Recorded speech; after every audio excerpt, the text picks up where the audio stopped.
काजल और रोहित दोनों एक दूसरे को कॉलेज के दिनों से जानते थे और एक दूसरे को बहुत प्यार करते थे। शादी से पहले काजल और रोहित का रिश्ता सपने जैसा था। हर हफ्ते एक नया रेस्टोरेंट ट्राई करना, फिल्म देखना और रात को घंटों फोन पर बातें करना उनकी जिंदगी का हिस्सा था। काजल को रोहित का हर अंदाज अच्छा लगता, चाहे वो उसकी सुबह की चाय पर बातें करना हो या शाम को उसे फोन पर गुड नाइट कहना। दोनों ने एक साथ हजारों सपने देखे थे जिन्हें अब पूरा होने का इंतजार था। शादी के बाद भी शुरू के कुछ महीने ऐसे ही हसीन थे। दोनों ने साथ में अपने सपनों का घर सजाया और हर बार एक दूसरे की पसंद का ख्याल रखा।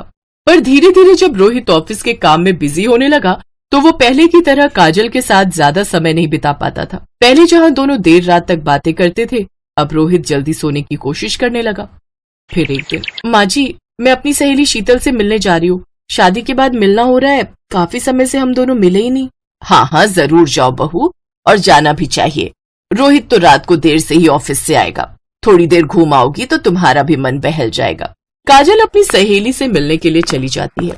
वो दोनों एक रेस्टोरेंट में बैठ जाती हैं। बातों ही बातों में काजल शीतल को अपनी परेशानी बताती है। अब तू ही बता शीतल, मैं क्या करूं? रोहित तो शादी के बाद बिल्कुल बदल गए। वो पहले वाले रोहित रहे ही नहीं।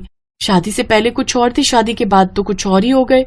उनका एक अलग ही रूप देखने को मिल रहा है। काजल, ये सब लड़के ऐसे ही होते हैं। शादी से पहले तो बहुत प्यार लुटाते हैं और शादी के बाद बदल जाते हैं। मेरे हस्बैंड का भी मेरे साथ कुछ ऐसा ही नेचर बन गया था। मुझे लगा कि उनको ऑफिस का वर्कलोड होगा, इस वजह से वो मेरे साथ ऐसा बिहेव कर रहे हैं, पर बाद में पता चला कि उनका किसी और के साथ अफेयर चल रहा है और अब तो मैं उन्हें तलाक देने के बारे में सोच रही हूँ। मैं तो बहुत जल्दी उन्हें तलाक देकर रहूंगी। मुझे ऐसे विश्वासघाती इंसान के साथ रहना ही नहीं है। मेरी बात मान, तू भी रोहित पर ध्यान मत दिया कर। नहीं नहीं शीतल, रोहित तो ऐसे नहीं है, वो काम में बिजी है, बस वो मुझे बहुत प्यार करते हैं। शीतल काजल को बीच में ही टोक देती है। काजल देख, ये सब बातें तो बस दिखावा होती हैं, तुम भी थोड़ा ध्यान रखो। पता नहीं रोहित भी किसके साथ चक्कर चला रहा और तुम्हें बिना बताए नई जिंदगी जी रहा हो। तू मेरी बात मान, ये सब लड़के ना एक जैसे ही होते हैं। मेरे हस्बैंड की तरह रोहित भी कहीं किसी और के चक्कर में ना हो। मेरा समझाना फर्ज था क्योंकि मैं तेरी सहेली हूँ, मैं तेरा भला ही सोचूंगी। प्लीज तू रोहित पर नजर रख। शीतल की बातें काजल के दिल में घर कर गई। उसे लगने लगा कि शायद शीतल सही कह रही है। काजल का व्यवहार अब रोहित के प्रति बदल गया। वो छोटी छोटी बातों पर झगड़ने लगी और रोहित पर नजर रखने लगी। कभी उसके फोन की कॉल लिस्ट चेक करती तो कभी उसके ऑफिस के दोस्तों से पूछने लगती। रोहित भी समझ नहीं पा रहा था कि काजल ये शक और गुस्सा किस बात पर कर रही है। क्या हुआ काजल, तुमने आज सुनील को फोन किया था? बोल रहा था कि तुम्हारा फोन गया है। तुमने मुझे डायरेक्ट फोन क्यों नहीं किया? मैं भी तो ऑफिस में था।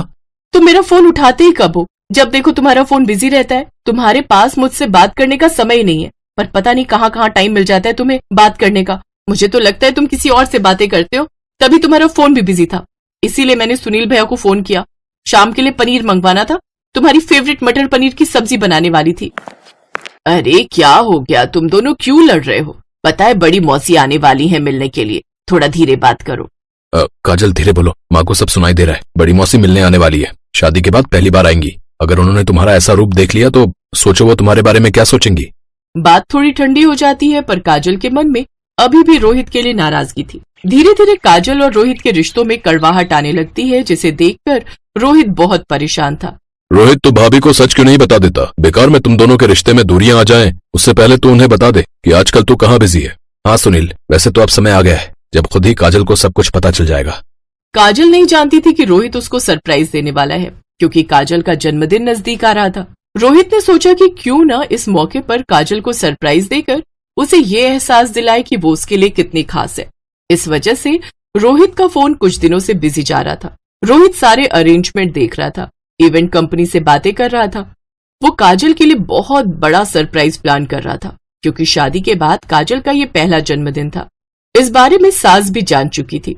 रोहित बेटा, मुझे इस बात की खुशी है कि तू काजल को उसके जन्मदिन पर पार्टी देने वाला है। अच्छा है, तुम दोनों के रिश्ते में जो थोड़ी बहुत लड़ाई झगड़ा और कड़वाहट है वो खत्म हो जाएगी। काजल को बहुत खुशी होगी ये सब देखकर। मैं तुम दोनों बच्चों की हमेशा खुशी चाहती हूँ। तुम दोनों बच्चे हमेशा आपस में प्यार से रहो, खुश रहो। मैं तो बस यही आशीर्वाद देती हूँ। माँ, मैं अपनी तरफ से पूरी कोशिश कर रहा हूँ कि काजल को खुश रख सकूं। इधर काजल की सहेली शीतल उसे भड़का रही थी। उधर रोहित काजल के बर्थडे के लिए प्लान कर रहा था। जन्मदिन की सुबह काजल उठी और अपने काम में लग गई। उसे तो लग रहा था कि रोहित उसके लिए कुछ भी प्लान नहीं कर रहा और बात बहुत ज्यादा खराब हो चुकी है। रोहित ऑफिस चला गया और सास अपने कामों में लग गई। काजल अपनी सहेली शीतल से मिलने चली गई। शाम को जब वो उदास मन से घर लौटी तो उसकी सास उससे बोली, काजल बहू, मेरे साथ बाजार तक चलोगी? तुम्हारा आज जन्मदिन है, मैं चाहती हूँ कि तुम्हें कुछ खरीद कर दे दूं। मना मत करना बहू, मैंने बहुत प्यार से कहा है। ठीक है माँ जी, चलिए। मन तो नहीं है पर आपका मन रखने के लिए मैं चल रही हूँ। काजल की सास उसे बहाने से उस होटल के पास लेकर जाती है जिस होटल में रोहित ने काजल के लिए पार्टी रखी हुई थी। हैप्पी बर्थडे काजल। सॉरी मैंने थोड़ा लेट बोला, पर क्या करता, मैंने तुम्हारे लिए प्लान जो किया हुआ था, मैं तुम्हें सरप्राइज देना चाहता था। काजल बहू, रोहित ने तुम्हारे लिए जन्मदिन की पार्टी रखी है, मैं तुम्हें बहाने से यहाँ लाई हूँ। काजल, मैं रोहित के लिए कितना गलत सोच रही थी, पर रोहित तो सचमुच तुम्हें बहुत प्यार करता है। रोहित तुम्हारे लिए बेस्ट लाइफ पार्टनर है। God bless you both. I am sorry Rohit, मुझे माफ कर दो। मैंने तो पता नहीं तुम्हारे बारे में कितना गलत सोच लिया। वैसे माफी तो मुझे मांगनी चाहिए रोहित जी, मैंने ही काजल के दिमाग में आपके लिए ना जाने क्या क्या गलत भर दिया। I am sorry. कोई बात नहीं शीतल, कभी कभी लाइफ में ऐसा हो जाता है और ऐसा होना भी चाहिए। रिश्तों को नजर नहीं लगती है, क्यों काजल? काजल की आंखों में आंसू आ गए। उसे एहसास हुआ कि वो बेवजह ही रोहित पर शक कर रही थी। रोहित का प्यार देखकर उसकी सारी गलतफहमियां दूर हो गई।